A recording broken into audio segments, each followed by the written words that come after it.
This is Cris Duncan in Lubbock, Texas. I'm the founder of Find Your Focus Photographic Education, and today we're going to take a quick look at NIK Software's product HDR Efex Pro 2. And I just want to show you a few features about this. And I've got this image here that we shot on vacation. Well, kind of vacation. We were doing a destination wedding down in the Bahamas and had a little bit of free time, so I went around and grabbed a few images.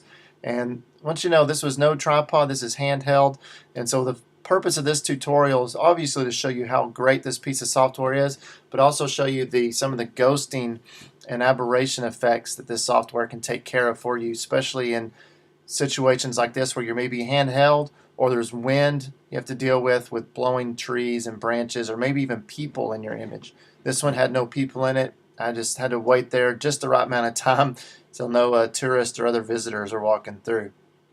So what I did is shoot in HDR. We can take what HDR is its high dynamic range. So that's where your eye can see about 24 stops of contrast from highlight to shadow.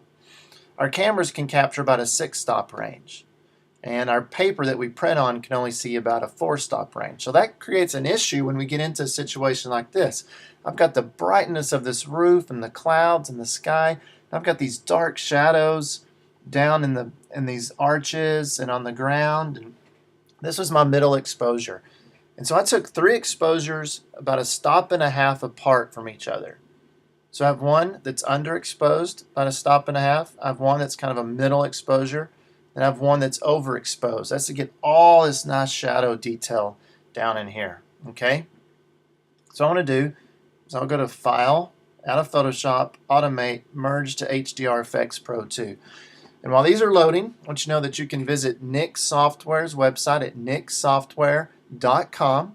You can look at all their software. You can download all of their software for free for a 15-day free trial. And if you like it, you can just purchase an activation code and begin using it right away. And if you decide to get into this software, you can always enter the promo code CjDuncan and save 15% off of any of their software, including upgrades. So I'm just going to click Add Open Files and the Merge dialog box.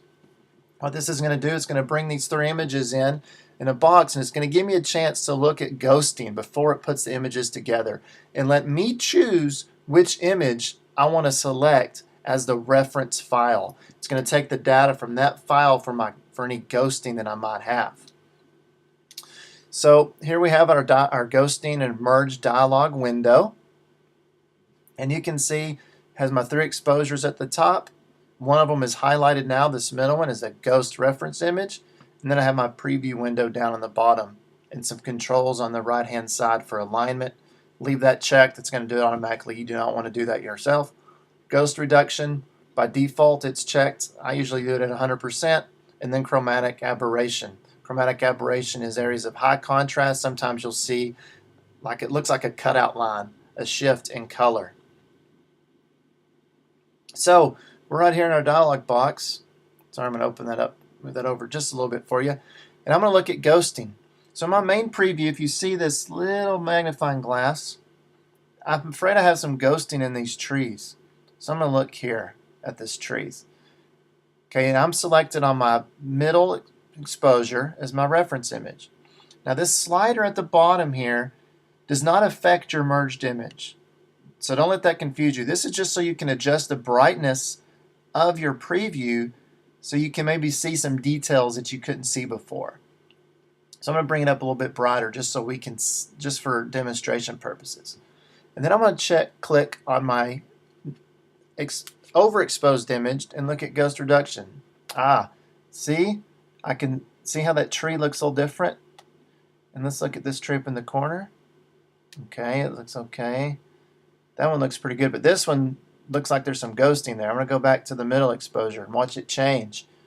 Oh, that looks much more realistic. Now let me go to my other ones. That looks good. That looks pretty good. I'm going to check this underexposed one and see what kind of looks I can get from that. That one still looks good. But look up here in this top right hand corner. See how part of this branch is missing? Because the wind was blowing it in the few seconds between these exposures. Well, that's not acceptable. So I'm going to click this middle image as my ghost reference image. And see how that treat? Now the whole limb is there. Around these, all of these I don't have any ghosting.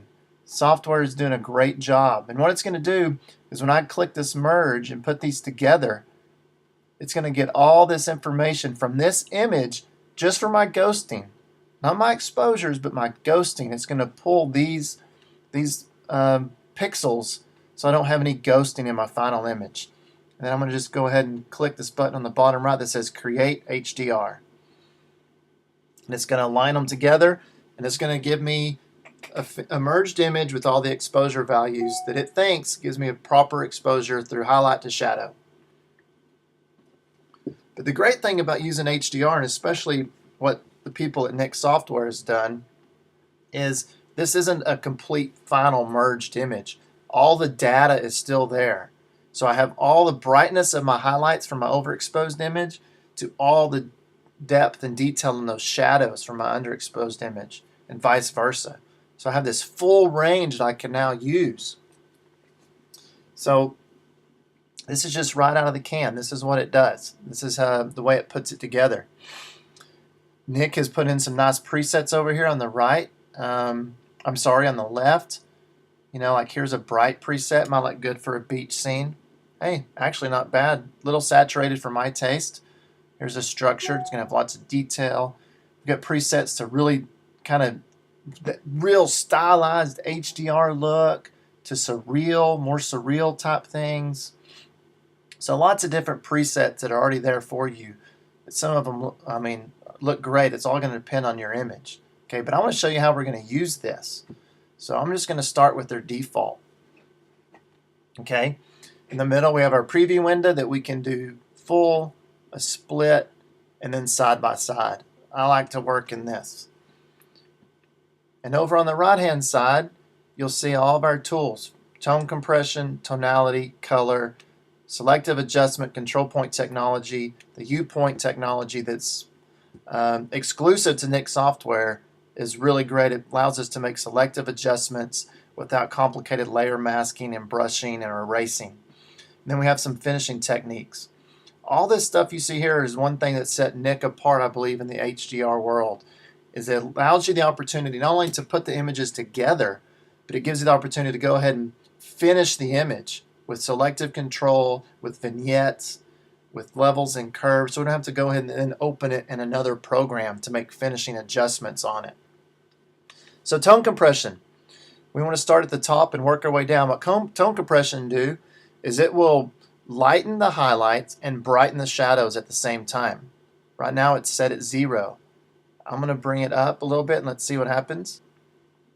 See, it kind of starts looking a little flat and dingy because what it's doing, it's bringing down those highlights and it's bringing up those shadows. And that's really what a flat image is: no contrast, no exposure difference. And if I bring it all the way down the other end, it's doing the opposite. Okay, hey, that's actually not bad. That looks pretty realistic. Let's bring it up just a little bit to about right there. I want to make sure I've got all my detail in my shadows. Okay. Then we have method strength. Method strength, what it is it's a level of these HDR methods you see below: depth, detail, and drama. And that goes from very grungy to soft type detail. These take some time to play with. This isn't a full tutorial on HDR Efex Pro 2, just a quick overview of what these things do. So on their depth, I'm going to bring it up a little bit to normal. Detail, I usually do in the middle, accentuated. Changes the clouds a little bit. You can see that up there in the sky. But what that's good with control points, we can actually bring the method strength down with our control point technology. So I know I can do that, so I'm not concerned about that right now. And then drama, I like the deep drama, more in the middle. They have a real dingy and grainy, all the way to a very soft and flat type drama. So I'm going to keep it right there at deep. And I'm liking the way this is coming out. Now we go to tonality. That's our exposure and contrast controls right here. I think the exposure value is really good. If anything, it could maybe come up a little bit, not much. Have shadow, I brought it back down, sorry. We have shadow and highlight control. And I don't think we need to do anything with those. I think this came out pretty good. And then contrast. HDR images tend to look a little bit flat sometimes, so I'm going to add some contrast to this. And I'm going to bring up my whites a little bit with this white slider. See how it's just bringing up my whites. It's making my whites white. It's not getting the kind of that muddy look that sometimes you'll see. And then the blacks, I can do that so I can get really deep blacks if I want. Especially, I really like it, that shadow. But I can do this with control point too. And then structure. Structure is going to add this detail to this image. If I bring it all the way up just for demonstration purposes, you can see, especially in the sky, how detailed that looks. Now I can bring it down to a very soft, low detail image. I'm going to bring this up probably around 20-30%. Well, I'm about 42% right there. And I really like the looks of this. This is shaping up nice. Okay, new to Color Efex Pro 2 is this color slider. Now we have saturation, which we had saturation before in there to boost our colors. But now we have the temperature and tint control, which is kind of like your white balance check. And I always like to put a little warmth in my images, especially if you're looking at a place like the Bahamas. It's a nice, warm, tropical place, so we need to do that. And here, so I'm done with my color, I go to my selective adjustments. This is the reason NIK is so well. This is the reason I love all of their software. Baveza, Color Efex Pro, Silver Efex Pro, obviously HDR, is this control point technology, their U-point technology. Allows me to drop a point. I mentioned the sky earlier, so I'm going to drop a control point on this sky right here. You can see it's in its circle of influence. And I'm going to hit this little mask button here, and you can see it's only affecting that part of the sky, that blue in the sky there. No layer masking, no brush, anything. I can control, have so much control and selectivity with this. What I want to do is I have exposure, contrast, saturation, structure, my black, my white, a temperature control, a tint, and then a method strength. Remember earlier I said I didn't like what the method strength did to the sky. So I'm going to pull the method strength down just on the sky. Look how it's softening those clouds. I want those clouds to be wispy. They don't need to be crisp.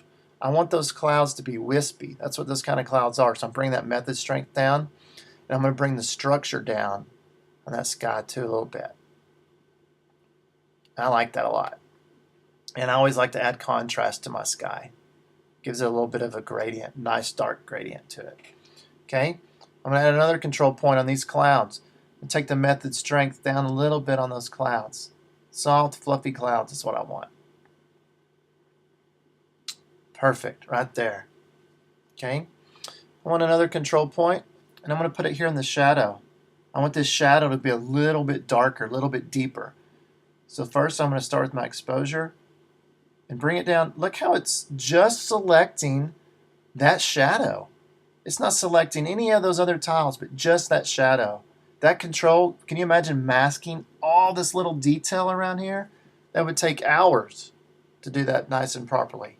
With here, drop of a button, a click, a few sliders, and I've got it down good. I've got it perfect.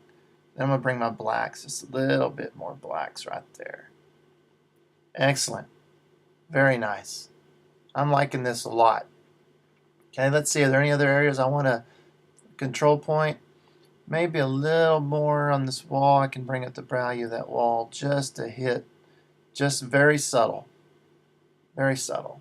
Okay. So I really like this. This one corner here is a little bright. Bring it down. And I'm going to also handle that when I put a vignette on it. But I'm liking the way this is looking so far. I really am.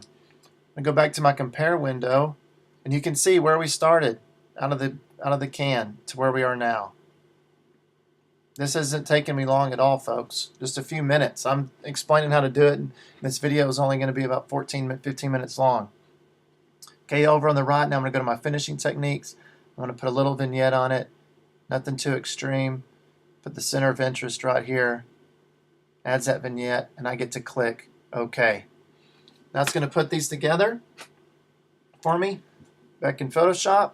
If I want to do anything else to it, cropping or any of that kind of stuff, I'll have the opportunity to do that. Or if I want to take it into Silver Efex to make it a killer black and white, I can do that. We're going to have other videos on all the NIK products, Baveza, Silver Efex, Color Efex Pro, and also Silver Efex. I don't know if I mentioned that, and of course HDR Efex Pro 2. And I went ahead and saved this as a smart filter. When you go to that first dialog box, you have the opportunity to do that. So I can double click that, open it up, and go back and adjust those if I need to.